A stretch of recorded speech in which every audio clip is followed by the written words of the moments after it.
Hello everyone, very good evening to all of you and welcome to another session of ENT video based questions. I am Dr. Sanchit Vajpayee, ENT faculty at PW Merit. Very good evening and we have come up with a unique kind of a series for NEET PG, FMGE and INI-CET Aspirants. Video based questions. One of a kind series. So let's not waste much of time and let's move on to the today's agenda. What I was telling you was about year VBQs and we are going to finish off all the important video based questions of year, right? Chalo. So in this important first question, what I'm going to show you is, this is about a 24-year-old female who has come for her routine checkup for medical fitness. Now this is a normal person who always goes and gets their ears checked, right? Okay, great. Residents have also joined. Very nice. So routine medical fitness ke liye, there is a lady who has gone to your OPD. While examining the tympanic membrane, you noticed a shadow in the posterior superior quadrant of the pars tensa, as seen in the video clip. So I'm going to show you that video clip and I'm going to ask you, what do you see in that particular thing? Now already the answers have started to come, but let me just tell you how it looks like. What is the structure seen through during inspection? So first you see, then I'm going to ask you, what do you see actually?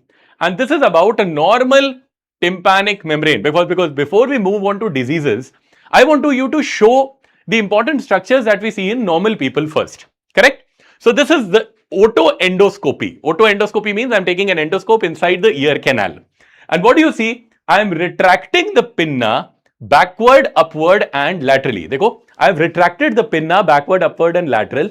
This is one important sign. Why? Because I want to make my ear canal into a straight line. My ear canal is directed forward, downward and medially. I want to pull the pinna in a bull. Pull the pinna like a bull. Backward, upward and lateral, so that I can straight my ear canal.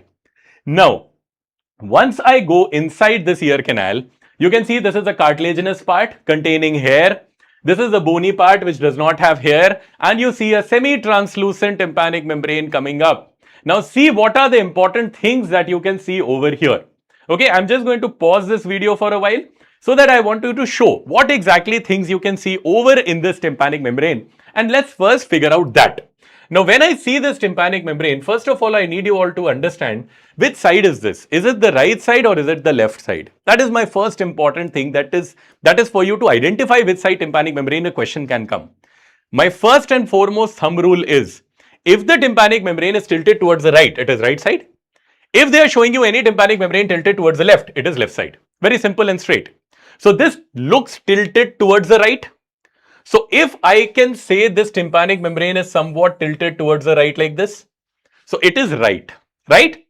Now, whichever side the tympanic membrane is tilted, that side becomes anterior, ulta side becomes posterior. Yani, if this particular tympanic membrane is tilted towards the right, this side becomes anterior, this side becomes posterior. Simple. Okay? Now, what ossicle attaches to the tympanic membrane? One ossicle which attaches to the tympanic membrane is your malleus. So, in the center of the pars tensa, you will have your malleus. This is your handle of malleus, what you can see over here. The point of attachment of the handle of malleus, what you can see over here, is called as umbo. So, this centermost point is called as what? This is called as umbo. So, the point of attachment of the malleus to the pars tensa is called as umbo. Now, if you see pars tensa is seen to be grey and translucent, correct? Pars flaccida is up, you can see it is pinkish. So, pars flaccida is pinkish, pars tensa is semi-translucent. And because it is semi-translucent, you will be able to see a lot of shadows of middle ear structures through the tympanic membrane. That's what the idea is, right? Okay. Now, simple rule of physics. Whenever you shine a light of an endoscope or an otoscope, the shine of the light will always get reflected to the most dependent quadrant.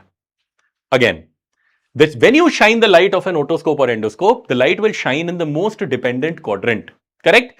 Now, how will you divide the quadrants of pars tensa?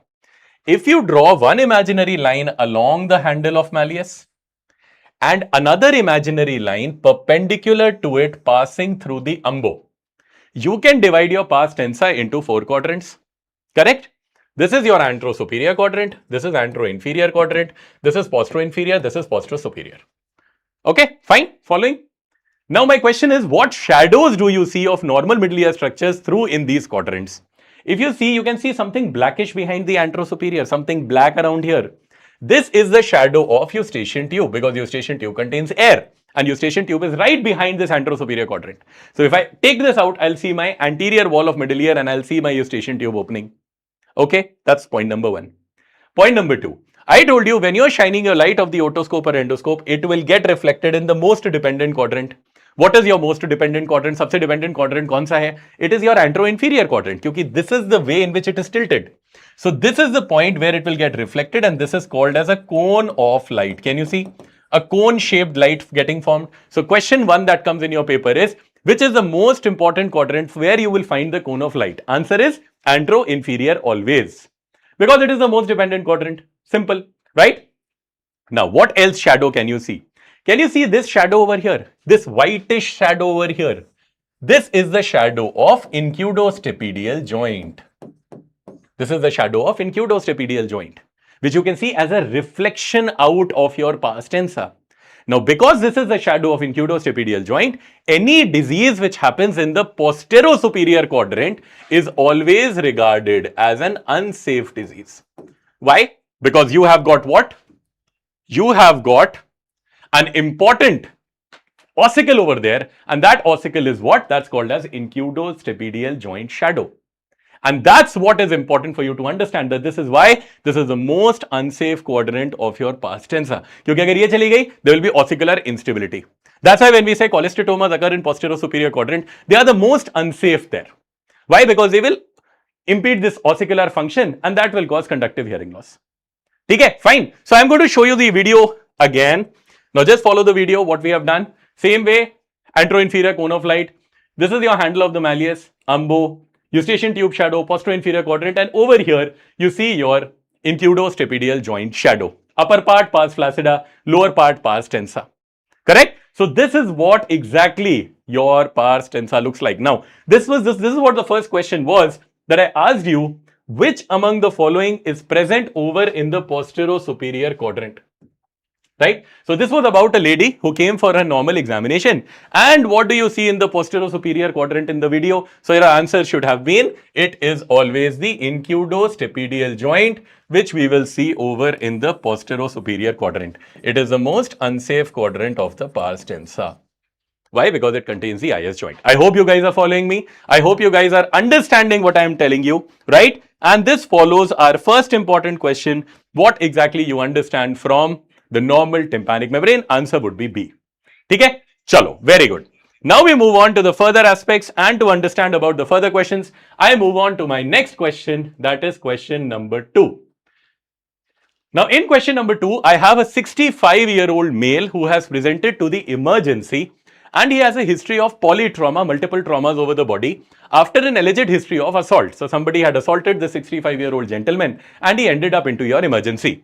Now he told the injury happened 3 days back. So that means there is some time the injury had happened and he was admitted in some local hospital, but he didn't have any relief. So this gentleman was in a local hospital but had no relief. So now he was referred to our center and he now presented with severe pain, swelling and blackish discoloration over the pinna. Now I'm going to show you the video of this gentleman, how he came to our emergency. What did we see in this patient? My question will be, what is the most appropriate management for this patient? So you guys have to see the case, then diagnose the case, point number 1. After the diagnosis, you need to tell me what will you do in this case. So 2 things you need to do, identify and first diagnose and then treat. So what exactly is this video about? Is this 65-year-old gentleman who has come with this kind of a pinna in front of you after a history of polytrauma, and this is what we see. If you see, this is a pinna and this is what we are seeing over on the pinna. So again I'm playing, this is what you are seeing, something like a swollen pinna with some kind of a blackish discoloration. History of assault is there over on this gentleman. My question are 2. First of all, I need you guys to first tell me what is this diagnosis. What is the diagnosis of this patient? The second thing would be, how will you treat this patient and how will you go on treating this patient ahead? Kya karenge aap log next? What you are going to do next in this particular patient is my question. Okay, very nice. So Raj has told incision and drainage. Let's first figure out what exactly is this diagnosis. So if you carefully see, this pinna is quite swollen and boggy and tense. right? And he has got extensive, no, this is not perichondritis. So I am going to correct you here. This is called hematoma oris. See, whenever you get a history of assault, whenever you get any kind of a history of boxing, athletic, any person who has got a hit over here. So this was a road traffic accident, maybe an alleged history of assault. Somebody has assaulted, somebody has slapped over here. So this is called hematoma oris. Okay, ठीक है, तो इसे hematoma oris कहते हैं. Now understand what exactly this question is. Then I'll tell you why this particular thing happened. This is your pinna. This is your pinna. Pinna is made up of what? Pinna is made up of cartilage. Correct? I'm going to take a piece of this cartilage out. So pinna is made up of elastic cartilage. If I take a piece of this elastic cartilage out, you know cartilage किससे बनता है? Cartilage is made up of cells. और ये कौन से cells होते हैं? These cells which make up your cartilage are called chondrocytes. So cartilage is made up of chondrocytes. So these cells are called as chondrocytes. This is the same principle which we keep talking over in our theory lectures also. Now chondrocytes or cartilage, if you remember what I told you, over in cartilage क्या होता है? Cartilage is a connective tissue. Cartilage is a structure which does not have vascularity, no lymphatic drainage, no nervous supply. If cartilage does not have any supply, then how will a cartilage live? My question is that. Cartilage is a living structure. So cartilage survive कैसे करेगा अगर उसके ऊपर, it doesn't have any nerve, any vessel, any lymphatic drainage. So the whole life of your cartilage lies inside the covering of the cartilage, and the covering of the cartilage is called as perichondrium. Cartilage covering को क्या कहते हैं? Perichondrium. Correct? Now this perichondrium is the one जो contain करती है important blood vessels.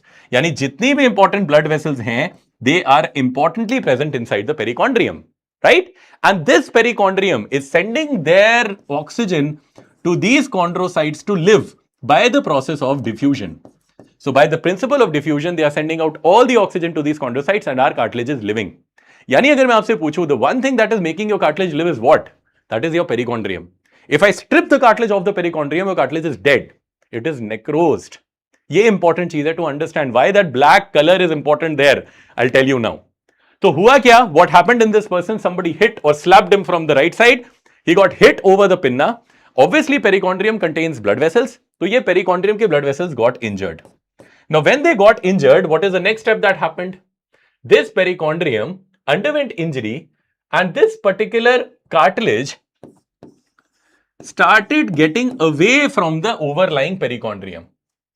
That means now when the person was slapped, the perichondrium blood vessels got injured, and now when the blood vessels got injured, there was collection of blood between the perichondrium and the cartilage.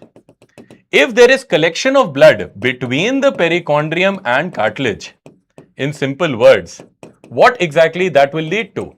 That will lead to कि ये perichondrium अब मेरी cartilage से दूर चला जाएगा. It will get lifted off. Now, if this perichondrium lifts away from the cartilage, will the cartilage derive nutrition? Answer is no, because the whole nutrition is coming from the perichondrium. अब ये दूर हो गया, so cartilage will not get nutrition. So what will happen in 72 hours? These chondrocytes will start undergoing necrosis. And that is why, because this man was late around 3 days, his necrosis has already started. His necrosis has already started because the cartilage has been stripped away from the perichondrium, and he has already started to develop these kind of symptoms. Correct? Now, what exactly this particular person will need? क्या करना चाहिए इसमें? Right? So you need to emergently drain this particular abscess, this particular drainage. Or this particular hematoma, you need to drain it out as soon as possible. Why? If you don't put an incision and drainage, this blood will keep continuing collecting between the perichondrium. It will keep getting lifted away. Cartilage will undergo complete necrosis और ये fall off कर जाएगी. It will completely become black. तो हमें करना क्या है? We need to just put an important incision over the pinna and we need to drain out the blood. ठीक है? 72 hours is the key. Right, very well said. So 72 hours is the key where you need to drain this out. तो जब भी haematoma होता है ना, चाहे septal haematoma, auricular haematoma, the answer is incision and drainage. Simple. Now we need to incise and drain it. So what I am going to do is, I'm going to show you what exactly this particular person is. So what I'm going to do now is a very simple procedure where I'll just take a blade and I will just put an incision over the most dependent part of the pinna. So where it's maximum boggy, I'm just going to open it. When I open it, whatever blood clots I see, I'm going to remove that out. And then what I'm going to do, I'm going to take antibiotic ointment and I'm going to tightly pack the pinna. I'm going to tightly pack the pinna. In all quadrants, I'm going to tightly pack. Why tightly packing is important? So that it does not refill back. So can you see this necrosis has already started over the pinna. That's why this person is dangerous. Okay? So this is what exactly will be the answer. Now, I'm showing you another video of this man and I'm going to ask you another important signs what you see over here. So this man, because he had a history of alleged assault, he developed two more signs. Both signs are questions to you. So now I'm going to show you two more signs which are associated with this man and let's see whether you guys can figure it out or not. So see, this is the same man and this man also had this blackish discoloration behind over the mastoid. That is one sign. And when I saw his eyes, I saw these blackish discoloration around the eyes as well. I want the names of both the signs that you will see over in this particular case. This is another following of that question, that I want to know the signs where I am showing you there is blackish discoloration, or I can say ecchymosis over the mastoid. And then when I move in front, I see black eyes like a panda. So what are these two signs what I am showing to you, and what is that? Very nicely said. Both the answers have already come up. So what you see in the first, that's a very important PYQ. And that is when you see any kind of blood patch over the mastoid area, that's called as battle. Battle you can understand na, koi ladne gaya. That's called as battle sign. Battle sign. And what you see blackening around the eyes, they look like a raccoon. So this is called raccoon eyes. Both battle sign and raccoon sign, they are both classical features of what? They are both classical features of basilar skull fractures. So basilar skull fractures will lead to important battle sign. Battle sign means ecchymosis. Ecchymosis over mastoid. And the second important sign that you will notice in these patients will be raccoon eyes, and raccoon eyes will be seen also as blackening or circumferential orbital blackening. Circumferentially around the eyes. Circumferential blackening around eyes. Now both are seen in what? They are both seen in basilar skull fractures. Now both of them are important PYQs. Both of them are important questions. Okay, fine. Chalo. So this finishes about our important ways of understanding about what are the important signs that you will see. Now, let me go on to the third important case which we have over here. And this about third important case is about a 54-year-old gentleman. So we have got a 54-year-old man, and this man presents with, see, the same kind of symptoms but a little different. Pain, redness, swelling over the right pinna for 3 days. So one was pain and swelling over the right pinna for 3 days. You saw that he had a history of trauma. Now, he gave a history of recent ear piercing over the helix 5 days back. Ear piercing is an important indicator of history over here. He is febrile, he has fever, complains of pain as well as which has progressively worsened. A video clip demonstrates the following findings. What is the most appropriate initial treatment for this patient? ठीक है, तो हम लोगों ने एक important चीज cover करी. Now we have got another important case. इसका क्या problem है? That he has got some ear piercing done over, let's say, Goa गया और गोवा में इसने piercing करा ली. अब गोवा में piercing कराने के बाद ये आपके पास वापस आता है and ये कहता है कि there is severe swelling over the pinna, बहुत दर्द हो रहा है and he is not able to sleep. Now he comes up with important, very nice. People have already started answering, but see, now what I'm going to do. This is the same man. I have removed the piercing of this man. Piercing मैंने हटा दी है, right? And now this man is sitting in front of me, correct? Now when this man is sitting, I'm examining this man, and what do you see over here? You see that there is redness and erythema over the cartilaginous part of pinna. See the lobule? I'm holding the lobule. The lobule is paired. यहाँ पे कुछ भी नहीं है. Why? Because cartilage नहीं है. Whenever I touch this particular person is having a squeeze. यानी इसके दर्द हो रहा है. He's having. It's extremely tender. Now, when I move the pinna, can you see that? This is called circumduction test. Means when I'm moving the pinna and the patient is having pain, this is called as circumduction test to be positive. The only thing where you cannot see this swelling is the lobule, because lobule pe cartilage nahi hoti. So in simple words, what is this answer going to be? You see a red erythematous inflamed pinna, history of trauma or piercing. What will be your answer? Your answer will be perichondritis. So ye perichondritis hai. Not that severely boggy swelling which had a history of assault. ये है, देखो, uniformly the whole perichondrium is inflamed and there is extreme tenderness जो दिख रही है यहाँ पे. इसे हम लोग क्या बोलेंगे? इसे हम लोग बोलेंगे perichondritis. ठीक है? अब सिंपल सी बात है कि अगर पेरिकॉन्ड्राइटिस से रिलेटेड क्वेश्चंस आते हैं तो उसके बड़े स्पेसिफिक क्वेश्चंस हैं. Again I told you, perichondritis means क्या? पेरिकॉन्ड्रियम का inflammation. That means if this is your cartilage and the cartilage is having chondrocytes, इस कार्टिलेज की कवरिंग क्या है? इस कार्टिलेज की कवरिंग है पेरिकॉन्ड्रियम. आपको पता है that your perichondrium is the one which is containing important blood vessels. Correct? Now this person went to some unhygienic place. इसने क्या किया? इसने अपने हेलिक्स पे एक पियर्सिंग करा ली. Now what happened was that piercing pierced these vessels. When this piercing of these vessels happened, क्या हुआ? This was an unhygienic piercing. So what happened was an organism came inside. And this organism most commonly is Pseudomonas. So important PYQ, most common question that comes in this particular case is that perichondritis happens because of which organism? And the answer becomes Pseudomonas. सबसे common, Pseudomonas loves your cartilage, loves your ear. So Pseudomonas will straight away come inside, it will start multiplying. अब अगर ये multiply करेगा, it will lead to an inflammation of your perichondrium. And that is called as perichondritis. ठीक है? अब simple सी बात यह है कि if any patient comes with perichondritis, आप क्या करेंगे? What will you do first? You going to remove this earring. That is the first important thing. Many of the girls come to our OPDs, they have got piercing, they do over the helix tragus. The first thing you need to do is remove that piercing out. तभी आप लोग हमेशा piercing कहां पे करते हैं? Normally you do it over your lobule, क्योंकि यहां पे कार्टिलेज नहीं होती. Right? So the most safest way to pierce your ear is over the lobule, क्योंकि वहां पे सिर्फ फैट है. But here just take out the piercing. That is point number 1. Invading feature आपने हटा दिया. Now the second thing is you need to cover Pseudomonas. अब Pseudomonas को cover करने के लिए, Pseudomonas hates which drug? Pseudomonas hates only one drug, and that is ciprofloxacin. So Pseudomonas hates one drug, and this drug is ciprofloxacin. Now my question is that ciprofloxacin तो बड़ा important drug है, right? Ciprofloxacin, you must have seen ENT and eye market. Ciprofloxacin has got such a big boon of market. Everywhere the ENT and ophthalmologists use the ciprofloxacin. My question is why?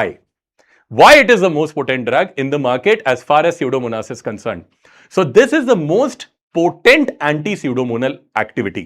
So number 1 is ciprofloxacin is a fluoroquinolone, right? थोड़ी pharma पढ़ लेते हैं. This has got the most potent anti-pseudomonal activity. So this is point number 1. Why we give that so much in our ENT practice, right? Second, this has cartilage penetration. That means it penetrates your cartilage and it goes inside and gives you protection. So it's a cartilage penetrating drug, very importantly used in our perichondritis, क्योंकि उसमें cartilage को penetrate करके जाना जरूरी है.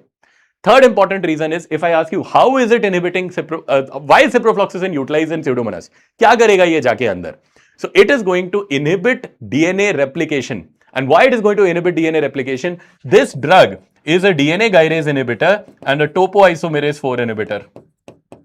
It's a topoisomerase 4 and a DNA gyrase inhibitor. So what will happen if it inhibits both of these enzymes? This is going to cause less DNA replication. और अगर replication नहीं होगा, obviously the whole replication of the bacteria will be halted, और उसकी वजह से Pseudomonas will halt in its progression. That is why you have this drug given many of the times in ENT as well as far as our practice is concerned. Even eye में बहुत common होता है Pseudomonas, so we even give it there. ठीक है? तभी आप देखेंगे Ciplox ear drops और ciprofloxacin, oral antibiotics everywhere in the ENT market. This is the reason for that. ठीक है? तो सबसे important चीज क्या हुई? That we'll start oral ciprofloxacin and the patient will be fine in some days. Fine? चलिए, तो this is important about what you need to know as far as both the things are concerned, what is hematoma and what is your perichondritis. और दोनों के बीच में differentiating feature आपने देख लिया. चलिए, now I'm going to go into a little more inside and deep in your ear canal and I'm going to show you something more. ठीक है? So now I have got another important case of a 35-year-old diabetic male. So this is my first important clue to you that this is a problem which is happening predominantly in diabetic people. ठीक है? And the patient has intense itching, feeling of ear block, mild ear pain and right ear for the past 2 weeks. So right ear hai. The patient has got the major problem is itching and the patient has got diabetes. That's the most important catch point. Diabetes, itching inside the ear. Patient also complains that he has got some kind of an earache, dull aching type and his ear is full. Now, he gives a history of frequent self-cleaning of the ear with cotton buds. I always call cotton buds as a modern sin of the century. सबके घरों में cotton buds रहती हैं, but सबको पता भी रहता है we shouldn't use cotton buds. But still, this person has got a history of cotton buds, and he also has recent history of swimming. So all the things I have given you: cotton bud usage, swimmer, and diabetic. History of intense itching inside. Following video scopy shows the following. Okay, so this is an otoendoscopy of this particular patient, and I'm going to show you what exactly you see inside the ear. So see, I'm going inside the ear and you see something like this, right? You see something black, something white, you see something like a black and white, something like a newspaper, correct? So what exactly are these? Now see exactly how the particular thing looks like. See, can you see these dancing hyphae? Can you see that? A dancing hyphae, and this looks like a newspaper, right? Something white, something black, correct? Right? Okay, so what is exactly this? This white and black and white and black. So I can call this is a wet newspaper like appearance. ऐसे लग रहा है ना, newspaper है, like a wet tissue, right? So now what I'm going to do, I'll take my suction inside and see what exactly these hyphae will start dancing. Can you see? They've started to dance all around. Now this is called as oral suctioning. Suctioning means what? I've utilized the suction and I'm just going inside and I'm taking out all these debris, all these whitish, blackish things what are present inside. Now keep looking as to what I am doing till the time I'm just going to jot down what exactly this is. So if you see something black and white, this is otomycosis. This is otomycosis. So what you see here, these are nothing but these are aspergillus colonies. Can you see? These aspergillus colonies will be something like this. They'll be like a drumstick, right? So basically, they'll be having a black head and they will be having these hyphae and a black head, right? So whenever you put your suction inside, they will start dancing as to whenever we are removing them, right? So this is called otomycosis. This is most common as aspergillus niger. Niger means black, so it produces black filamentous colonies, which I showed you. This is the same image which was given in the recent paper of FMGE. Same image, यही आई थी FMGE paper में, image आई थी, not the video. So black filamentous अगर colony दिखी, then it is aspergillus niger. Okay. Now, if you see any whitish, you can see even the white, right? So if you see any whitish colony, that whitish thing is basically what? That is Candida. This is Candida albicans. Alba का मतलब होता है white. This is Candida albicans, whitish. If there are blue colonies, that is Aspergillus fumigatus. तो अगर blue colony है, that is Aspergillus fumigatus. अगर white colony है, that is Candida albicans. If there are black filamentous colonies, that is Aspergillus niger. What is this appearance called as? This is called as wet newspaper appearance. This is called wet newspaper appearance. Now my question is, how will you treat this? So how am I treating? I'm suctioning this out. So this is called as oral toileting. Toileting का मतलब होता है that we clean the ear, right? With the help of a suction, with the help of a swab. So this is something called as cleaning of the ear. We call it oral toileting, right? And when we finish oral toileting, we have to give antifungal ear drops. And antifungal ear drops में सबसे commonly utilized are nystatin or clotrimazole. So nystatin and clotrimazole. Now they usually are in immunosuppressed states like diabetes. क्योंकि diabetes, you must have seen when you put that bread. आप अगर bread खाते हैं, so if you put bread over in the rainy season outside for 2 days, you will see fungus over it. Fungus loves to breed over these kind of, materials like bread, like something which is sugary. So fungus breeds on sugars, right? So free sugars जहां पे भी होंगे, fungus breed करेगा. So always remember that diabetics are a major thing that you will get one of this disease, and they will come with intense itching inside the ear. You see these black and white colonies. The second thing would be that this is very common in swimming. Okay, why swimmers have a very common otomycosis? क्योंकि जब आप swimming करने जाते हैं, or when you are living in a very hot tropical climate where you have got a lot of humidity, you'll see it over in the southern regions, coastal India, जितने भी coastal areas हैं, you'll get a lot of chances कि वहां पे हो otomycosis. Why? Because in all of these humid areas, or when you swim a lot, your pH of your canal becomes more alkaline. And when the pH changes from acidic, normally आपका acidic pH है, जब वो alkaline बन जाएगा, तो alkaline environment is the best for organisms to breed. And one thing which breeds on alkaline environment is fungus. So the pH changes from acidic to alkaline, in especially swimmers and those who usually live in this hot and tropical climates. That is the reason you get more of fungal growths over in the ear canal in that area. Okay? So I think all of you have understood about this. This is ideal, very, very important how you should see. Okay? So what exactly is this? What exactly is this? So this is video otoscopy. This is otoscopy.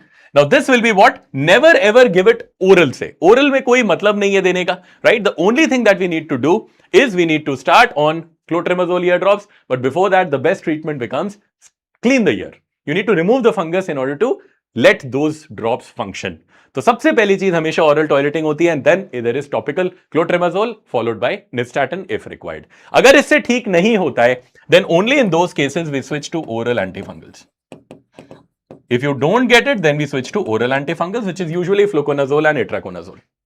Okay, fine. So this finishes about another important PYQ, that what you require for otomycosis. ठीक है, चलो अब आगे बढ़ते हैं. Now we go on to the next question. So the answer here becomes this. Now what is your next question? Now I have gone inside into the middle ear more. Now when I go inside into the middle ear, what exactly do you see? 48. Remember this, I'm telling you about a 48-year-old man who has presented with progressive hearing loss and oral fullness. थोड़ा भरा भरा कान लगता है, right? Now, for the past 3 months, okay, 3 months he has got this progressive hearing loss and oral fullness. Now, he denies any ear pain, discharge, vertigo, or recent upper respiratory tract infection. So, he doesn't have any kind of a supportive history. Just 2 symptoms. 1, he can't hear properly. 2nd, he has got fullness inside the ear. Okay, fine. Video otoscopy demonstrates the following findings. Left ear is found to be normal. Right ear has some disease. Left ear is found to be normal. So, that means I'm talking only of the right ear. So, this is another important point, that this is a unilateral disease. Okay. Now, what is the most appropriate next step of management in this patient?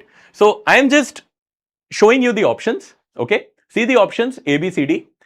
This is about a gentleman, 48-year-old adult male. जिसके एक side right ear में he is not able to hear well and he has got oral fullness. I am going to show you the video otoscopy of that particular person. And now you guys have to tell me what exactly is wrong with this person and how will you manage this. अब आगे आके आप करेंगे क्या? So see, I am taking my endoscope inside. And see, this is a tympanic membrane tilted towards the right, so it is right. Can you see these kind of bubbles behind the pars tensa? I'll tell the patient to do Valsalva maneuver. मैं कहूँगा कि नाक बंद करके blow your ear out. See, he blows out. You can see these bubbles are kind of moving. Okay? Multiple these kind of bubbles are seen behind. The tensa is normal, flaccida is normal, but you see these kind of bubbles which are present behind over in this tympanic membrane. So if you see again, these bubbles are kind of moving. What is exactly this? First of all, I need the diagnosis. When you see these kind of, we can see these kind of air fluid bubbles which are moving. What is this? Very nice. This is serous otitis media, also called as glue ear. Also given the name as non-suppurative otitis media. Also called as sterile otitis media. Also called as otitis media with effusion. कुछ भी आप लोग बोलते हैं. This is something where you see classically what? You see that behind the pars tensa, you have got multiple air fluid bubbles. You can see, right? There are multiple air fluid bubbles. Air fluid bubbles are seen behind a normal pars tensa. And because there is so much of fluid inside the middle ear, that might be the reason that this patient is not able to hear properly or might be having some oral fullness. My question is what? My question is ki this gentleman has this finding. My question still remains, what will you do in further step of management in this patient? Are you going to start the patient on antibiotic, oral amoxiclav, 10 days? Do a myringotomy with grommet insertion? Do a flexible nasopharyngoscopy? Or start on antihistamine together with nasal decongestants? क्या करेंगे हम लोग इसमें? What should we do in this particular case? Come on guys, I want your answers to come so that we can talk about this case. So then I'm going to tell you कि किस तरीके से I have taken this case out, and this was one of the case which was there, and I have shown you one of the rare cases today. Okay, so everybody is towards ki myringotomy and grommet insertion. Chalo. Now let me give you a clue. What is the most common? Okay, so let's see. Let's say this is your middle ear.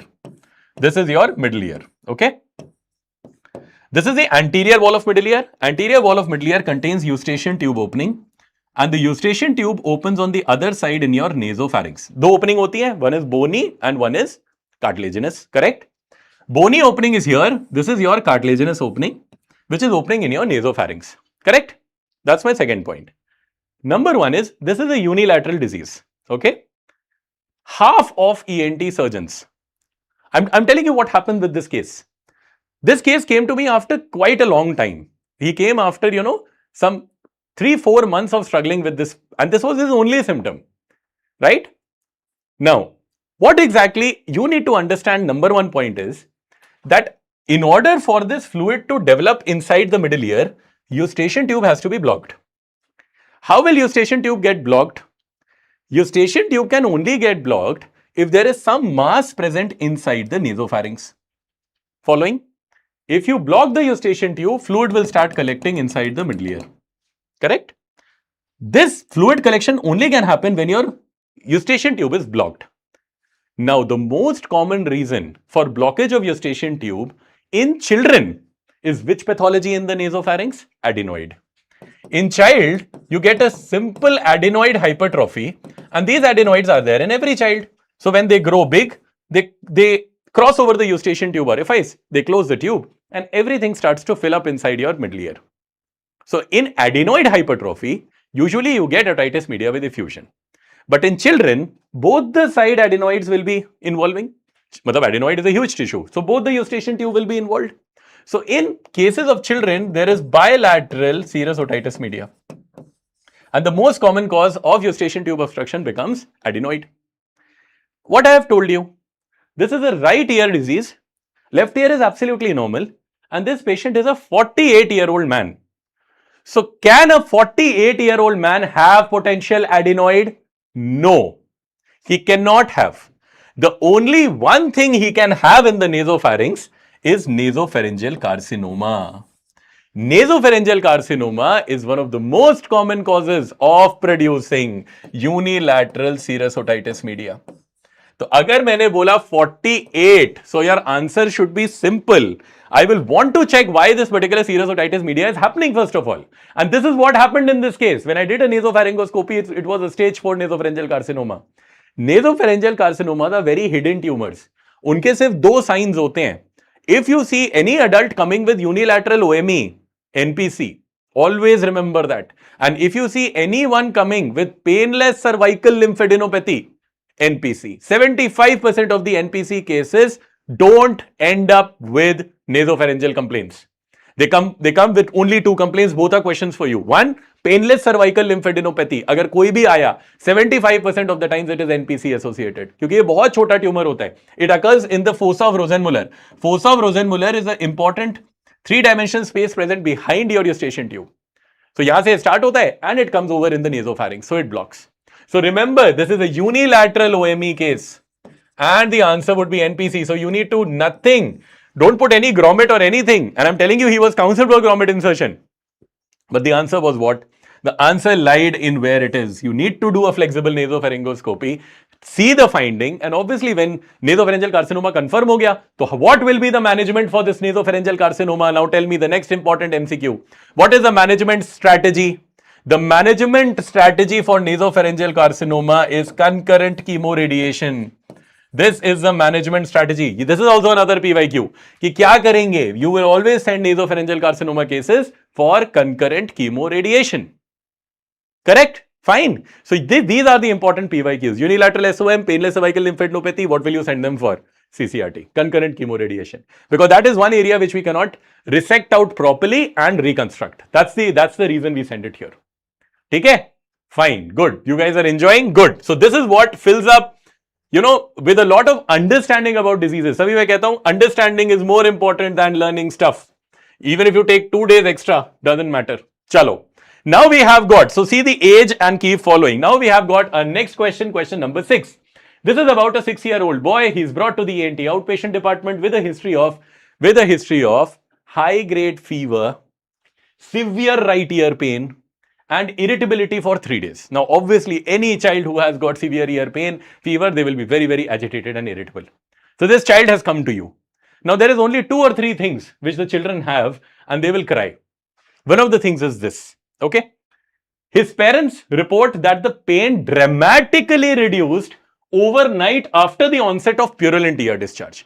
So what this child had, he had very high fever, he had severe right ear pain, but parent ने बोला कि रात में, कल रात को, there was some kind of a, yellowish, reddish discharge which came out, but बच्चा उसके बाद से थोड़ा ठीक है. He's a little fine. So on video otoscopy, I'm going to show you what the finding is. What is the most likely diagnosis? Is it acute otitis externa, acute suppurative otitis media, chronic suppurative otitis media, tubertympanic disease, or is it bullous meningitis? ठीक है, तो 4 important options है, पहले हम लोग देख लेते हैं, right? कि क्या exactly इस baby को हुआ. So what you guys are seeing here, this is the child who has come to you, right? And this child has got this otoscopy finding. Okay? So now I'm going to show you. See, I go inside. You can see there is a perforation. Can you see something moving like a light? Can you see that movement? It keeps coming and going. I'm going to zoom in into that. I'm going to take in my endoscope a little bit more closer so that you guys can see now. Can you see this light moving like this? Like light is moving like this. Does it look like a lighthouse which is coming and going? Lighthouse which is coming and going. Lighthouse which is coming and going. What is this? This is called as a classical lighthouse sign. You dekh rahe? In forms of pulsations, can you see that pulsation happening? This is called pulsatile otorrhea. Pulsatile otorrhea ka matlab kya hai? That it comes and goes, it comes and goes, it comes and goes. So this is called as lighthouse effect, also called as lighthouse sign, which is a very important sign that you see in cases of acute suppurative otitis media children. Okay, fine. So I am going to quickly recap as to what this child actually had, right? इस बच्चे को क्या हुआ? इस बच्चे के severe ear pain था. Pain subside हो गया because in the past tense there was a perforation, सारा का सारा पस बाहर आ गया, and now the child is relieved of symptoms. So when I talk about acute suppurative otitis media usually follow an upper respiratory tract infection. Always remember this one point. जब भी आपके पास कोई भी बच्चा आएगा, right? And that baby has a history of URTI. ठीक है? So let's say this was the nasopharynx of the child. This is eustachian tube. This is your middle ear of the child, right? Correct? Now, it is very easy for the child infection to travel from the nasopharynx into the middle ear. Why? Because the eustachian tube of children is less angulated. The eustachian tube of children is very straight. It is not angulated. And that is why any infection or upper respiratory tract infection can go straight into your middle ear. Now, if this infection comes into your middle ear, this will start creating pus. अब ये pus बनाने लगेगा. Correct? And it will start producing inflammation. It will start producing inflammation. So बहुत सारी vessels आ जाएंगी. They will get dilated. This particular pathology is called as acute suppurative otitis media. So the child will come to you with a history of URTI and with severe pain in the ear, and you will see a cascade of things happening. Now see what are the stages of ASOM. I want to show you because all of these particular stages are questions. When this child will come in the earlier stage of ASOM, in the earlier stages, the first stage of ASOM is called as stage of tubal occlusion. ये इसकी पहली stage होती है. Stage of tubal occlusion. मतलब अब eustachian tube बंद हो गया. If the eustachian tube is going to close because of edema, the tympanic membrane will get retracted back. So see, this is a retracted tympanic membrane. You can't see the pars tensa quite well. Can't see the pars flaccida quite well. So what exactly is this? This is a retraction of tympanic membrane. So this is retracted tympanic membrane. This you will see in which stage? You will see in the first stage of ASOM, that is stage of tubal occlusion. उसमें दिखती है पहली stage where there is retraction of TM. Now, अगर ये organism multiply करता रहा, so it will cause inflammation, and when it causes inflammation, in the second stage you will find stage of congestion. What is stage of congestion? Congestion is also given the name as pre-suppuration. जैसे हम लोग pre-suppuration भी बोलते हैं. Now what do you see in this stage? When the organism starts to multiply, what is the first sign of inflammation? It is vasodilation. Hyperemia of vessels. Can you see that? The tympanic membrane has got hyperemic vessels all coming out like a leash. What is this called as? Pre-suppuration or congestion stage mein, when there are a lot of blood vessels which are coming out, this looks like a wheel of a cart. So we call it cart wheel appearance. Important PYQ. Cart wheel appearance is seen in which stage of ASOM? It is seen in the stage of congestion. Also seen in the stage of pre-suppuration bhi keh sakte hain. Simple, right? Now, after the inflammation is done, now the organism will start creating pus. So what will happen? When the organism will start creating pus, it will start to bulge out the tympanic membrane. This is the third stage of ASOM. This is called as stage of suppuration. Suppuration means pus formation. This is the stage of pus formation. Right? So now when there will be so much of consolidated pus behind the tympanic membrane, kya hoga? The whole tympanic membrane will be bulged out. Can you see? This is intense bulging of tympanic membrane.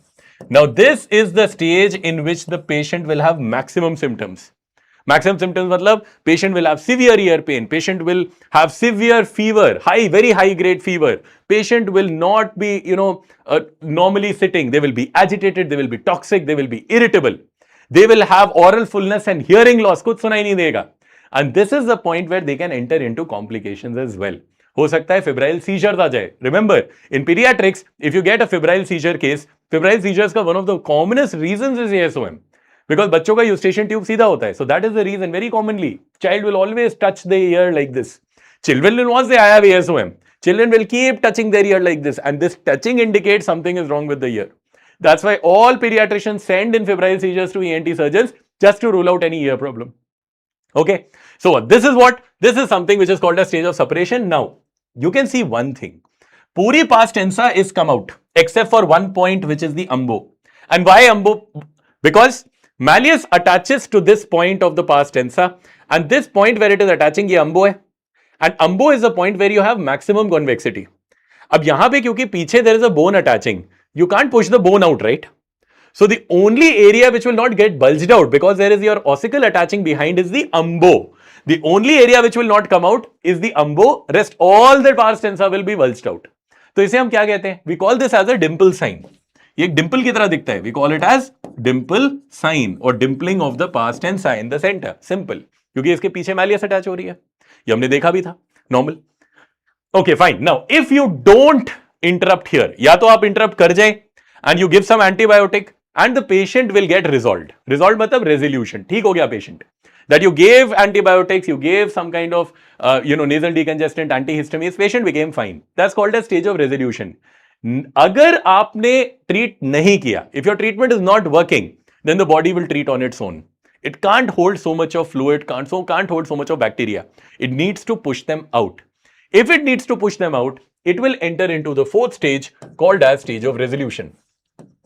Now, in the stage of resolution, क्या होगा? In the most dependent quadrant is antero-inferior. ये gravity dependent, most dependent quadrant है. So what will happen? There will be a small perforation because now the fluid will get pushed out. And if it gets pushed out, there will be a small perforation which will form over in the antero-inferior quadrant.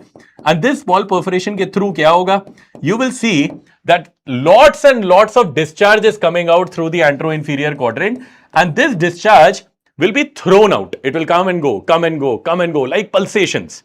So ये pulsatile manner में क्यों आ रहा है? Because it is getting thrown out of the middle ear. And that's what is called as pulsatile otorrhea. And pulsatile otorrhea को हम लोग क्या कहते हैं? We call this sign as lighthouse sign.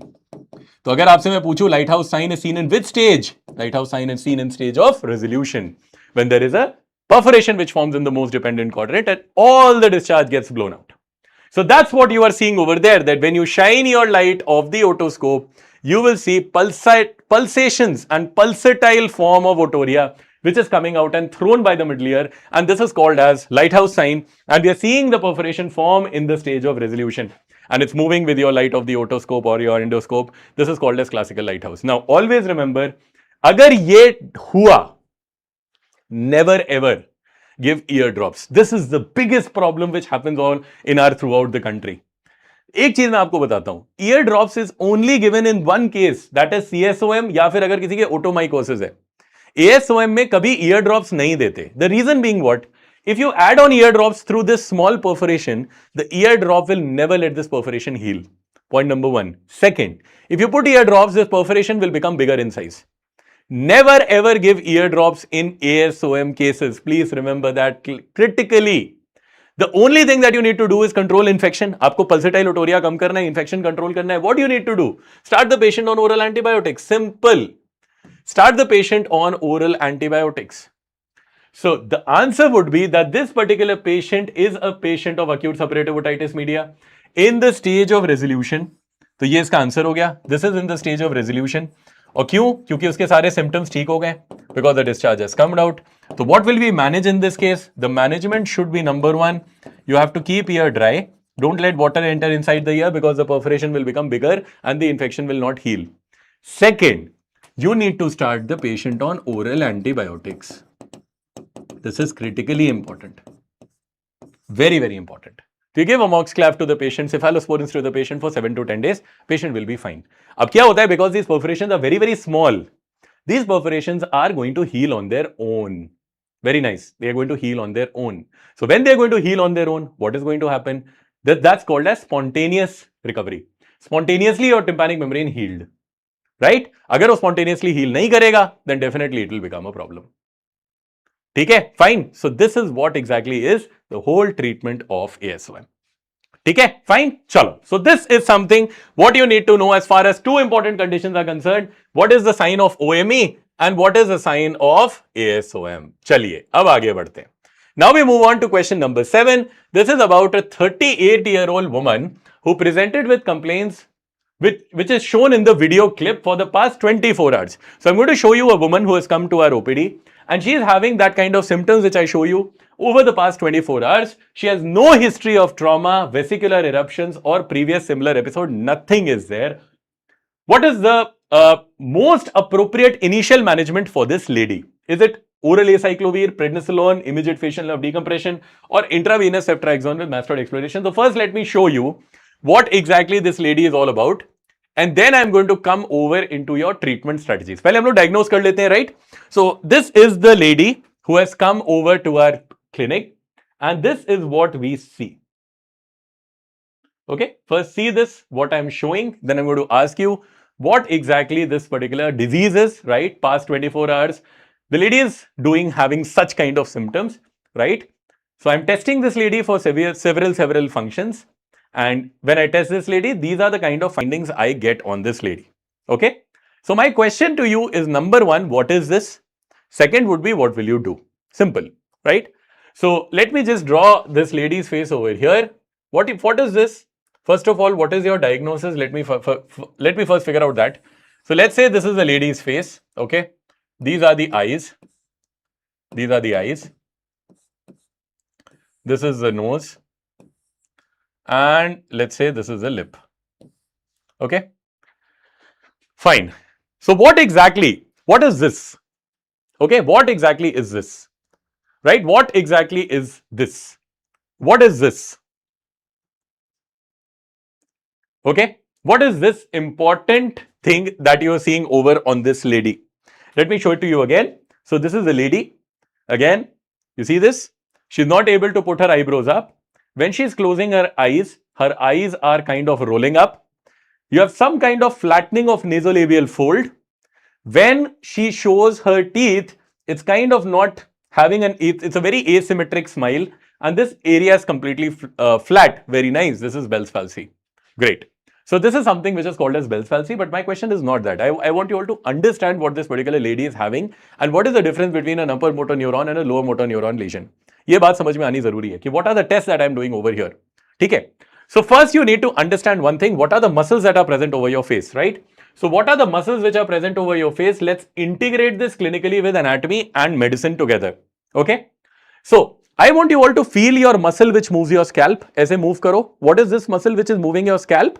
This muscle is occipitofrontalis muscle. इस muscle को क्या कहते हैं? We call this muscle which moves your scalp up and down. This is called occipitofrontalis muscle. Okay, fine. There is one muscle which is present over your eyebrow. Eyebrow के ऊपर एक muscle है और ये कौन सी है जिससे आप अपनी eyebrow ऊपर और नीचे करते हैं. Which is up and down. You getting wrinkles over here. What is this particular thing? This particular thing which is present over your eyebrow. This muscle is called as corrugator supercilii. Corrugator supercilii. This is the one which is basically causing your eyebrows to go up and come down. Right? Okay. Now what is the third thing? One important muscle is around your eyes circumferentially, which is helping you close your eye. और इस muscle को हम क्या कहते हैं? We call this muscle as orbicularis oculi. Orbicularis oculi. ठीक है? ये हो गई एक और muscle. Now, are you guys seeing that your one fold is present over here like this? What is this? This is nasolabial fold. Correct? But मेरा question ये है कि why do you have this fold? Why is your cheek not flat? Why or what is making this fold in your face? That's important to understand because Bell's palsy में देखो इसके nasolabial fold नहीं है. It is completely flat. So what is making this fold? So there are four important muscles which make this fold. Number one muscle which comes over here is zygomaticus major. Zygomaticus major. Second important muscle जो इसके नीचे छोटी सी है that is called zygomaticus minor. तो zygomaticus major, zygomaticus minor. देखो ये zygoma है ना, zygomaticus major, zygomaticus minor. Third important muscle that is present over here is levator labii superioris. See, this is labia or the lip. So levator. So when you just do like this, So what are you doing? You're pulling up your lip. So this is a levator labii superioris. And there is very small muscle just next to your ala. Very small muscle, smallest muscle of the body, largest name. And this muscle which is present just next to the ala, इसे कहते हैं levator labii superioris aliquonasae. Levator labii superioris aliquonasae. Levator labii superioris. Zygomaticus major, zygomaticus minor. These are the four muscles which are actually pulling you out and you are getting this kind of a prominent nasolabial fold. Okay? Fine. So this is something that you need to remember. Now the next thing is, how do you puff your cheek? What is this? This is your buccinator. जब आप अपना clench करते हैं ना, when you clench, masseter comes out. When you puff, buccinator comes out. So what is the muscle that is helping you puff? That is your buccinator. अभी देखो बहुत important चीजें मैं बताऊंगा इसमें. There is an important muscle around your lips. अगर ये orbicularis oculi था, so this becomes orbicularis oris. Oris means mouth. Okay? Just now, I want you all to understand, this is your lip, right? If I do my face like this, what is causing depression of angle of mouth? Depression of angle of mouth? What is this muscle? Depressor anguli oris. Depressor anguli oris, depressing the angle of mouth. And there is one important muscle in the center towards your mentum. This is called mentalis. Mentalis का मतलब when you feel sad कि NEET PG आने वाला है. Lip going down. This is towards the mentum. This is called mentalis. Depressor anguli oris, mentalis. अभी सब समझ में आएगा. Why am I telling you all of this? And I'm going to correlate with this particular lady, what muscle has been paralyzed over here. Now there is an important muscle which is in your neck, and this is called platysma. This is called platysma. Platysma is a subcutaneous muscle. See this? This is my neck. When I squeeze my neck, what is this? I have my platysma coming up. This is your platysma, subcutaneous muscle. Okay? Now you need to understand one important point. Why have I told you this? You need to clinically correlate this, right? Now clinical correlation comes like, facial nerve ki motor branch comes in your face. This is your facial nerve, it comes in your face. In your face, this particular facial nerve divides into 5 branches. Temporal, zygomatic, buccal, marginal mandibular, cervical. Temporal, zygomatic, buccal, marginal mandibular, cervical. Okay, these are the 5 things that comes over on your face. What is that? That is your temporal, then comes zygomatic, then comes buccal, then comes marginal mandibular, and then comes cervical. This is your cervical. Fine, cool. Now see, this is your temporal branch.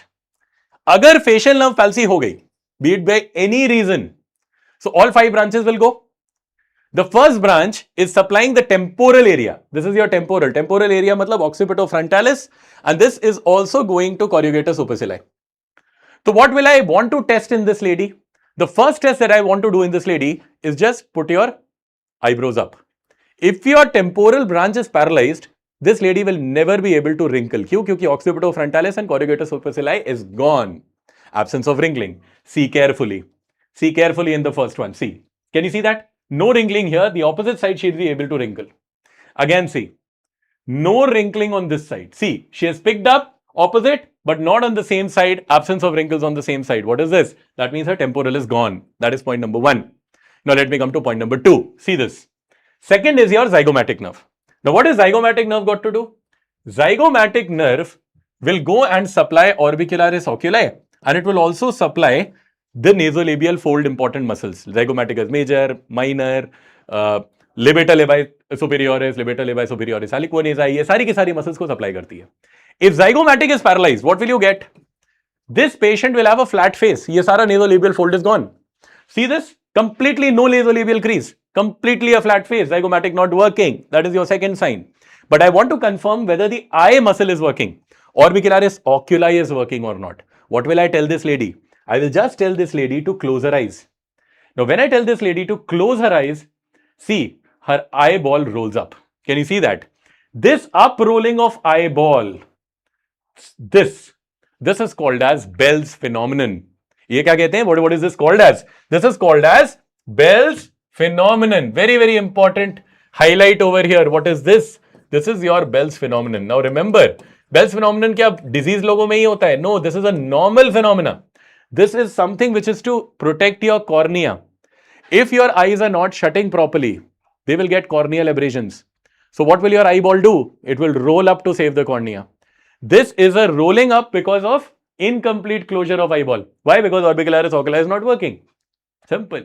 What is this? This is called Bell's phenomenon. Second important sign that you will see with zygomatic. Now see, third, buccal. Now what will I see on buccal? I will tell the patient to puff. So I tell the patient to puff. Okay, fine. Fairly okay, but leaking of air is there. So buccinator is partially paralyzed.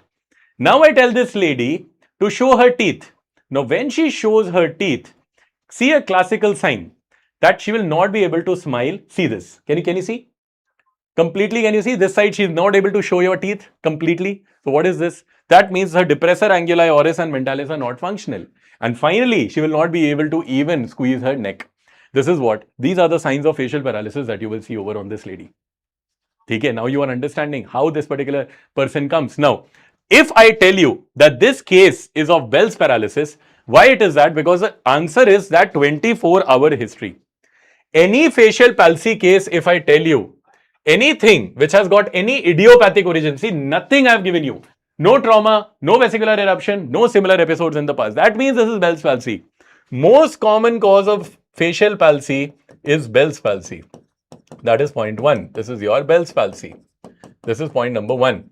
Okay, 80% of the cases are Bell's. Now, agar मैं ये देता, if I would have given you one important thing that this lady had vesicular eruptions, agar मैं ये भी देता, then it would have changed the whole case. If I would have given you that this lady had otalgia, she had vesicles, and she presented with that lower motor neuron facial palsy, where one side of the face was gone, then your answer would have been, this is Ramsay-Hunt syndrome. This is Ramsay-Hunt syndrome. But because I have given you only facial palsy, ये triad नहीं दिया, तभी I gave you an option of vesicular eruptions not present. तो ये Ramsay-Hunt हो जाता. Are you getting it? Right? Now comes the next. That I showed you this is a type of element palsy. My next question, how will you treat it? If you want to save any nerve inside the body, give steroids. Sensorineural hearing loss, give steroids. Recurrent laryngeal nerve palsy, give steroids. Facial nerve paralyzed, give steroids. Vestibulocochlear nerve not functioning, give steroids. Steroids are the mainstay of treatment for any nerve injury because they need to decrease the edema over the nerve. So what will be your answer over here? Oral prednisolone with eye care. अब eye care का क्या मतलब है? Because they get corneal abrasions and they can enter into keratomalacia. What we need to treat? We need to give them lubricating methyl cellulose eye drops. So I need to tell this lady to keep adding methyl cellulose eye drops. और methyl cellulose eye drops के साथ-साथ we will tell them to do lid taping. Lid taping का मतलब I'll tell the lady to just tape the lips when she is sleeping. Okay, so this is something which you need to remember very, very importantly. Okay, so this is usually the first line of treatment is oral steroids, followed by eye care. This is the only thing that I'm wanting to do. Other than that, nothing else. This is going to suffice.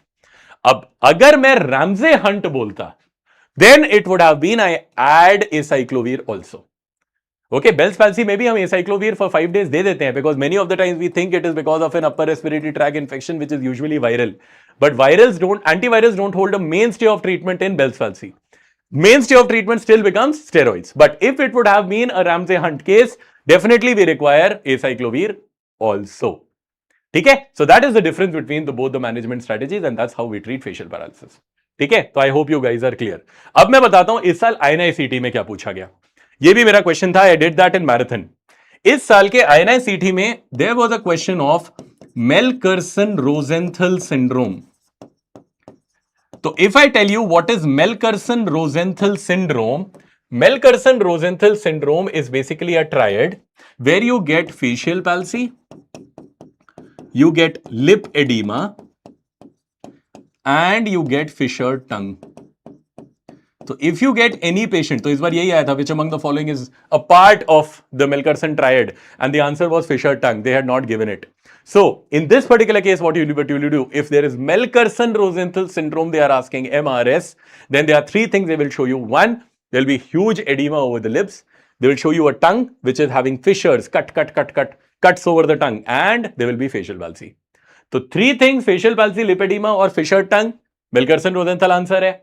ओटाल्जिया, vesicle, lower motor neuron, facial palsy, Ramsay Hunt is the answer. And if they show only facial palsy with nothing, then it is Bell's palsy. Simple. This is how we differentiate. And these are the common types of things. Okay, fine. चलो answer भी बता दिया. I think Dhanush has told no proptosis. यही answer था. ठीक है. चलो. Okay, fine. Now let's move on. After we have done this, now let's move on further to our next important 8th question, that I'm showing you a video clip of a cortical mastoidectomy. And during the procedure, the surgeon uses a self-retaining retractor to retract the post-auricular soft tissues and maintain exposure of the mastoid cortex. The instrument is highlighted in the video. Identify the instrument shown. What is that? Is it a Janssen retractor, Mollison's retractor, Perkins retractor, or Wheat-Lehner retractor? So first, let me show you. So this is a operative video. So let's say I'm doing a mastoidectomy. What you are seeing over here, this is my whole mastoid cortex, जो मैंने पूरी तरीके से mastoid cortex दिखाया हुआ है. Now I am going to take an instrument ताकि मैं इन soft tissues को retract कर सकूं. So I'm going to take an instrument. I've asked my sister to give me an instrument, and now I have asked the sister to give me an instrument. This is my instrument.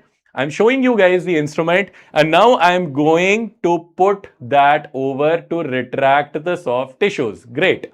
What is this instrument is my question. Okay, so this is what is this instrument that is shown, and you need to figure out what exactly this instrument is doing, right? So this is what this is called as, very nice, people are answering. So this is a Mollison self-retaining hemostatic mastoid retractor. ठीक है, तो इसके questions आए हैं, and I'll tell you what question they have asked. In your INI-CET exams, both the questions have been asked, और उन्होंने दोनों retractors के बारे में पूछा है. Now the important point, अगर दोनों तरफ blades दिखाते हैं, if they show you teeth on both the sides, then the answer is Mollison self-retaining hemostatic mastoid retractor. तो देखो इसमें blades are on both the sides. You can see that there are these jaws which are present on both the sides to retract the tissues. So this becomes Mollison's self-retaining hemostatic mastoid retractor. Hemostatic mastoid retractor. Right? So this is something that they will show you. This was a question many of the people got wrong. हमेशा याद रखना, if they tell you that one side there is a solid plate and the other side there are jaws, तो एक तरफ अगर plate है और एक तरफ jaws है, see this is a solid plate, then this is called as a Perkins mastoid retractor. This is called Perkins mastoid retractor. So remember the difference, right? Remember the difference. Perkins में क्या होता है? Perkins में there is a solid plate. Mollison में दोनों तरफ teeth, Mollison. एक तरफ plate, एक तरफ teeth, Perkins mastoid retractor. You need to remember these two important retractors as far as instruments are concerned, but always remember this. Now see what I have told you here. See what I'm showing you. If when I use this instrument, right? तो पहली चीज तो this instrument is closed right now, correct? So now when I'm going to place this instrument, the jaws of the instrument are going to retract the soft tissues. और जब ये retract करते हैं, they are crushing the skin. They are crushing the vessels of the skin. So once they crush the skin, they will cause hemostasis. तभी ये hemostatic, and see I'm not using my hands. इसमें एक lock है. Can you see the lock? This lock is sufficient to basically cause retraction, and it is self-retaining. वो lock बंद नहीं होता unless and until I want that instrument to close. So when this lock is not closing, it becomes self-retaining. तभी इसका नाम होता है Mollison self-retaining hemostatic. Why? Because it is crushing the skin vessels, crushing the edges of the skin, and that is why it's called as Mollison self-retaining hemostatic mastoid retractor. Okay, fine. So this is something how you do mastoidectomy and what exactly you are seeing here. Chalo. So this finishes one of the easy questions, question number 8. Last two questions of year. 46-year-old male presented with sudden sensorineural hearing loss, unilateral. So one side, sudden sensorineural hearing loss, and he did not show improvement after completing a course of high-dose oral corticosteroids. So oral steroids पे his sensorineural hearing loss did not get better.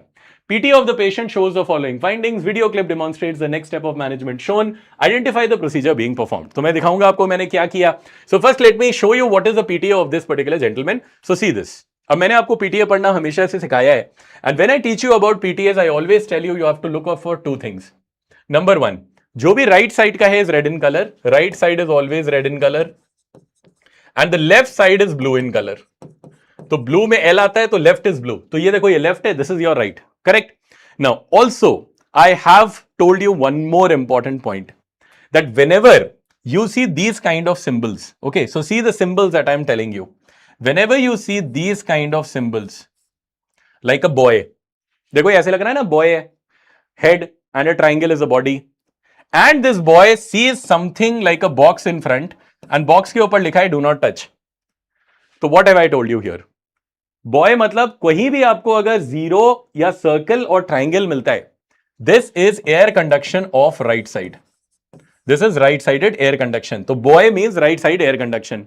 Whenever you see a box or a cross, कि box रखा है उसके सामने उसके ऊपर cross बना है, this is the air conduction of left side. तभी देखो ये क्रॉस क्रॉस क्रॉस क्रॉस जितने सिंबल है, this is air conduction of left side, और जितने triangle and whatever you see गोला गोला, this is air conduction of right side. This is what you need to understand. Now the second thing what you need to understand, if I show anything open towards the right, be it a mouth or a box bracket, that is right side bone conduction. कुछ भी अगर right की तरफ open हो रहा है, that's right side. If these open towards the left, then they are left side bone conductions. So any symbol, see this, if this is opening towards the left, so this is left side bone conduction. If these symbols or brackets are opening towards the right, they are right sided bone conduction. That is point 2. How to identify what is air conduction symbol, what is bone conduction symbol. Any towards the right is right side, anything opening towards the left is left side. Now, next important point. What you need to identify over in this PTA also is one thing, that whatever bone conduction symbols are joined together are by broken lines. देखो, B for broken, B for bone. All bone conduction symbols are joined by broken. ठीक है? And all the air conduction symbols are joined by solid. तो B for broken, broken is bone. ठीक है? And air is always solid. Air is always solid. अब I always say one thing. Just put one line along the 25 decibel mark. Your normal hearing is 0 to 25. तो 25 के नीचे कुछ भी आएगा, air or bone, be it whatsoever, you have hearing loss. But if all these symbols of air and bone are above the 25 decibel mark, that means you have normal hearing. So see, left ear, all air symbols and all bone symbols are together and they are above 25 decibels. That means left ear is normal.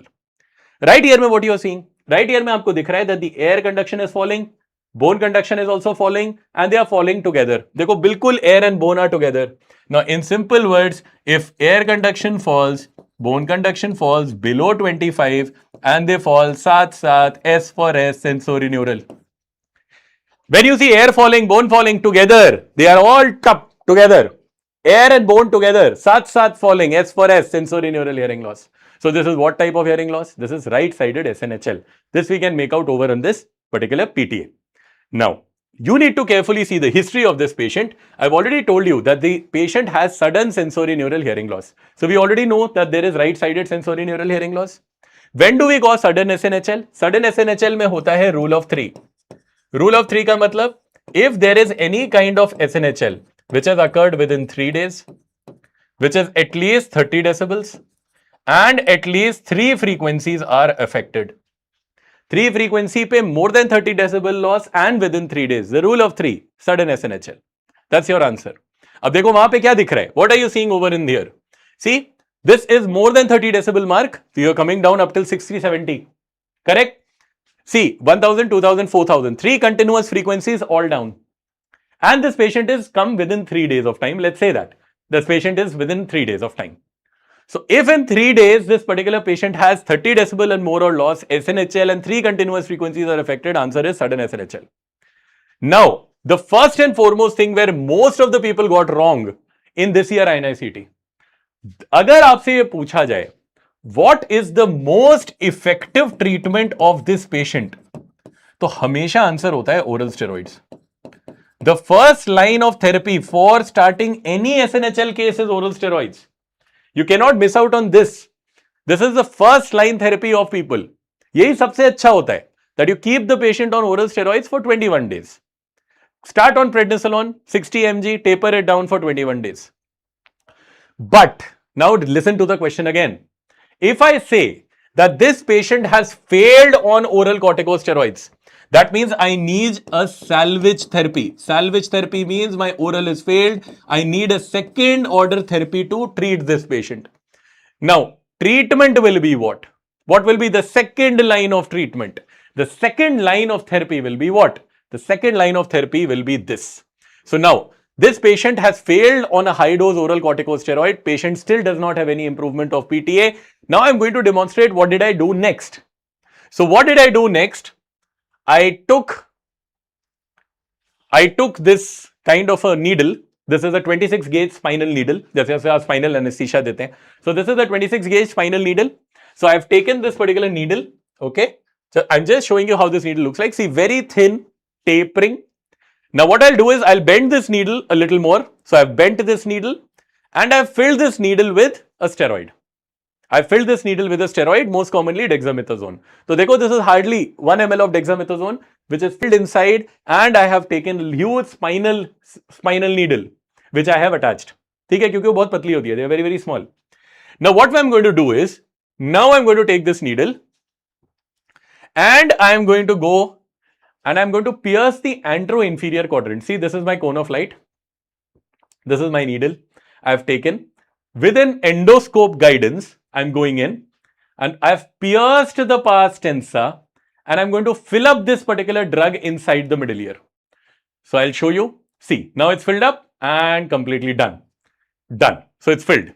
So I've pierced the pars tensa and filled the middle ear with that 1 ml of dexamethasone. Ab hoga kya? What will happen? Why have I filled in? So see, I'm filling that, I'm putting that particular needle in the antero-inferior quadrant. Okay. What will exactly happen?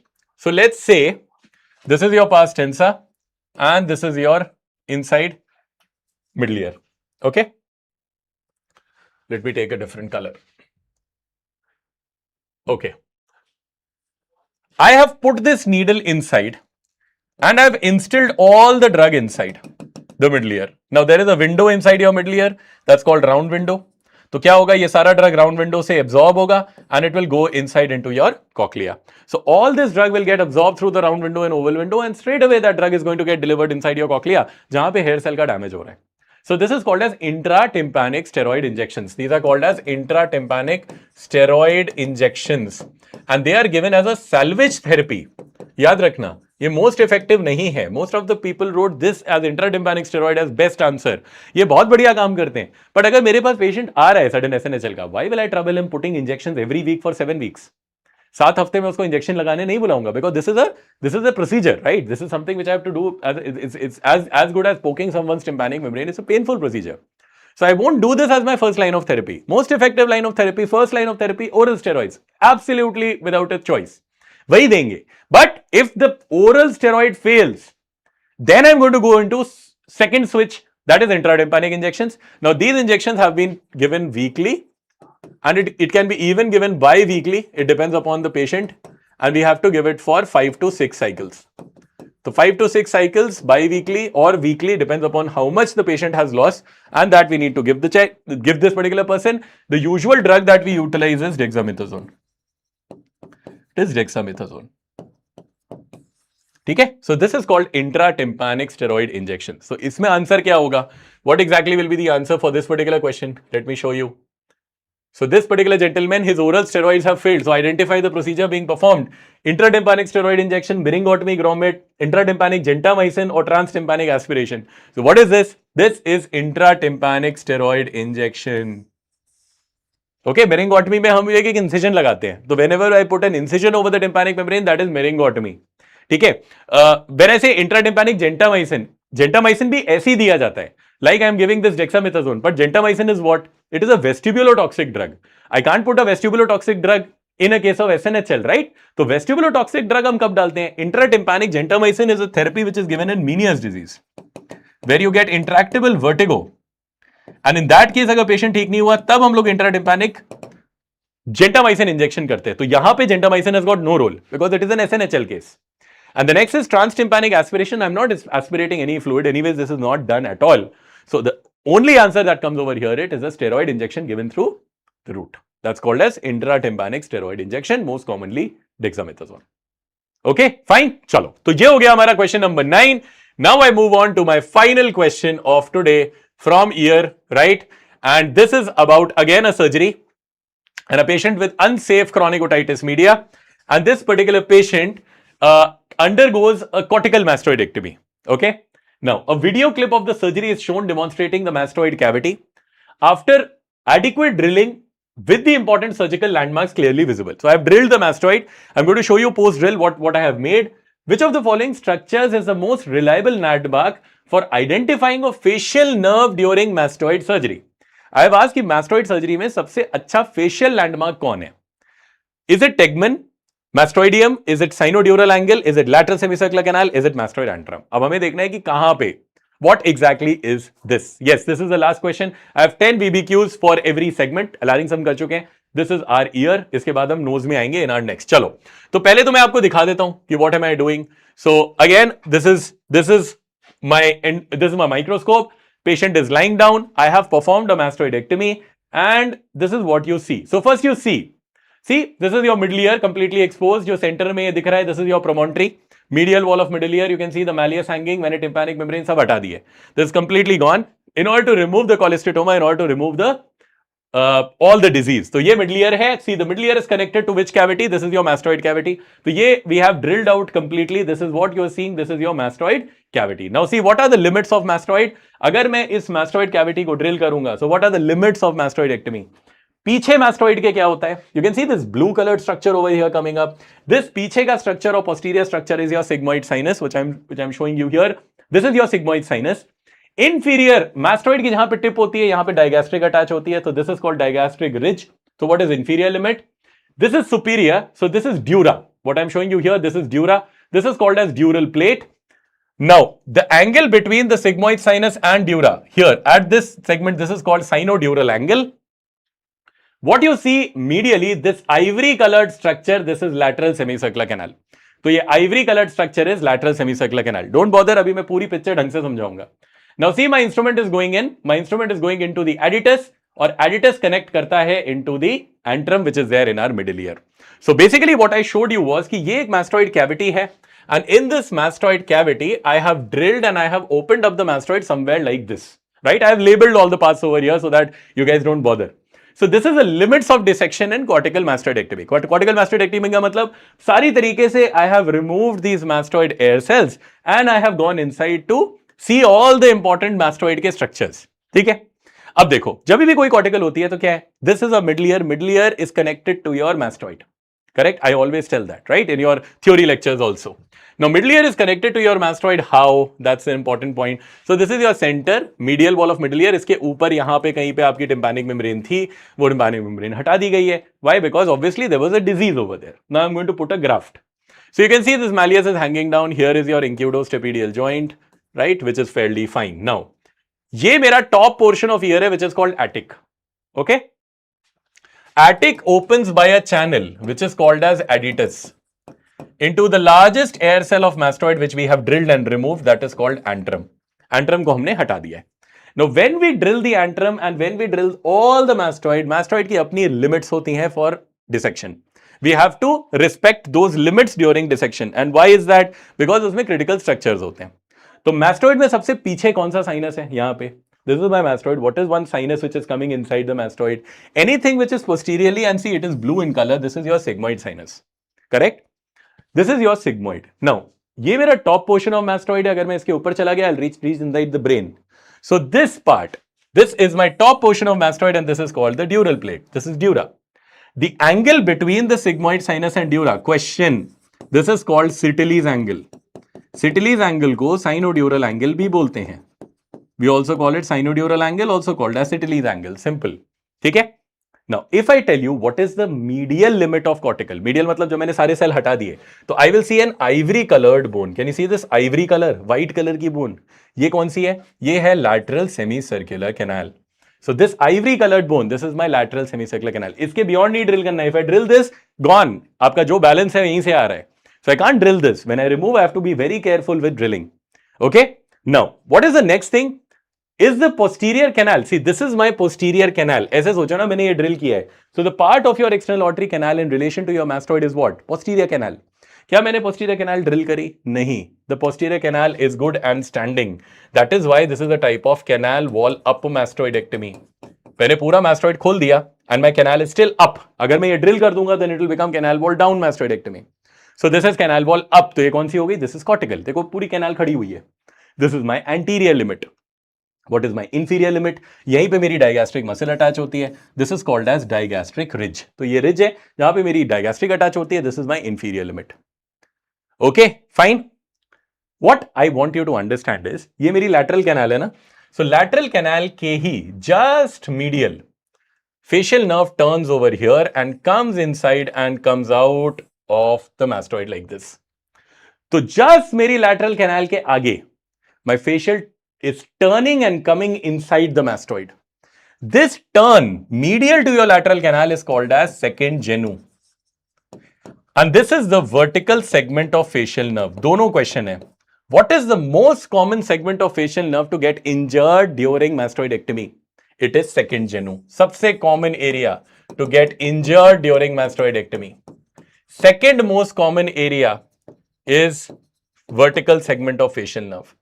तो अगर मैं आपसे पूछूं which is one landmark which is deciding कि भाई इसके आगे drill नहीं करना है अंदर, that is my lateral canal, क्योंकि उसके just medial my facial is turning, that's called as second genu, और फिर वो vertical बन जाती है. So that is where I need to be very very careful. Once I have exposed my lateral canal, I can't go more medially, otherwise I'll injure my second genu, and that will lead to traumatic facial paralysis. So that's how we identify, and these are the limits of cortical mastoidectomy, and this is how we will get the answer here. That what will be your answer? Reliable landmark for identifying facial nerve. The best and the most reliable landmark will be lateral semicircular canal, jiske medially is your second genu. Okay, which is the most common area to get injured. Most common area for iatrogenic injury. Done.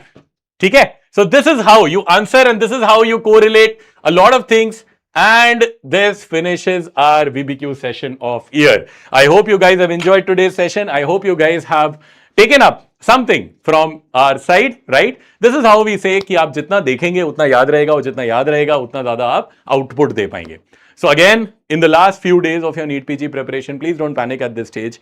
I always say the best part of your life lies on the other side of your fear. Will Smith ने कहा था. So you need to face your fears. You need to face those challenges. When you're becoming a doctor, these challenges are going to come throughout your life. Exams are not going to end. Your life is not going to end over exams. You're going to keep rising. But the only thing is you enjoy this phase. Read as much as you can, because your one question read today is going to save someone's life tomorrow. I always say this. If you're reading today something, it's going to save someone tomorrow. You might not know. आपकी 200 questions से लड़ाई नहीं है. You're not fighting for those 200 questions or 180 questions now, let's be precise. But your fight is that whatever you're reading right now, those 19 are going to function for the rest of your life. You're going to come up with everything, whatever you are reading today, later it will get applied in one or the other form, and you're going to help someone. And nothing is better than helping someone, because you guys are gifted by God one important degree, that where you have got the chance to help someone dearly and with your utmost dedication. Chalo, so wishing you all the guys very best. अगले session में we are going to come up again with the remaining VBQs, and I'm going to cover off nose and pharynx. So इस बार हमने करा ear, last में larynx था. Next we will be covering up nose and pharynx. चलो, so till then, good night and all the best to all of you. Thank you.